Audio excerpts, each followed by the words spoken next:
সোমবার রাতে ঘটল অবিশ্বাস্য ঘটনা। ইসরায়েলের দখলকৃত জেরুজালেম শহরে রীতিমতো আলোর গতিতে নেমে আসলো ইরানি মিসাইল, যেখানে দেখা যাচ্ছে আছড়ে পড়ছে একের পর এক ইরানের ভয়ঙ্কর সব ব্যালিস্টিক মিসাইল।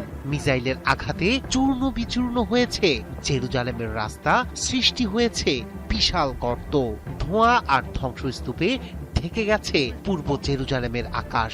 আতঙ্কে ছোটাছুটি করছেন মানুষ, কেউ আশ্রয় খুঁজছেন, কেউ স্বজনের খোঁজে ছুটছেন হাসপাতালের দিকে, আর ধ্বংসস্তূপ সরাতে হিমশিম খাচ্ছেন উদ্ধার কর্মীরা। এখনো শুকায়নি খামেনির রক্তের দাগ। সেই পবিত্র রক্তের বদলা নিতে ইসরায়েলের দানবীয় আঘাত হানছে ইরান। আকাশ চিরে ছুটে আসা আগুনের গোলায় জবাব দিচ্ছে খামেনির রেখে যাওয়া যোদ্ধারা। গভীর রাতের নীরবতা ভেঙে একের পর এক ব্যালিস্টিক মিসাইল ছোড়া হচ্ছে ইসরায়েলের দিকে। তেহরানের বার্তা স্পষ্ট, এই হামলা প্রতিশোধের, এই আগুন জবাবের। সংবাদ মাধ্যম আল জাজিরা জানিয়েছে, নতুন করে যে ব্যালিস্টিক মিসাইল ছুড়েছে তেহরান, তার একটি সরাসরি আঘাত হানে জেরুজালেমে।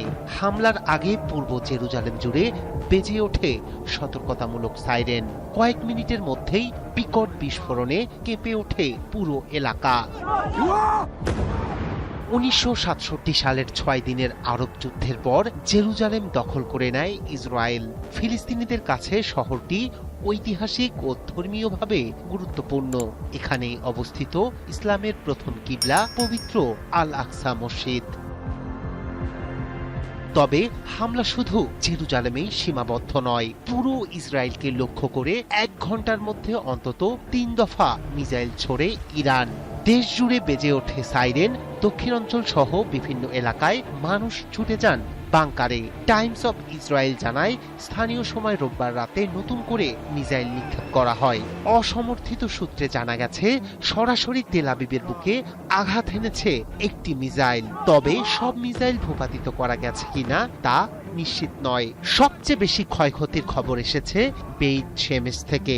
সেখানে একটি আবাসিক এলাকায় সরাসরি আঘাত হানে ইরানি ক্ষেপণাস্ত্র। এতে অন্তত 8 জন নিহত এবং 20 জন আহত হয়েছেন বলে জানিয়েছে স্থানীয় সংবাদ মাধ্যম। কয়েকটি ভবন সম্পূর্ণ ধ্বংস হয়ে গেছে, বিশাল গর্ত তৈরি হয়েছে সড়কে।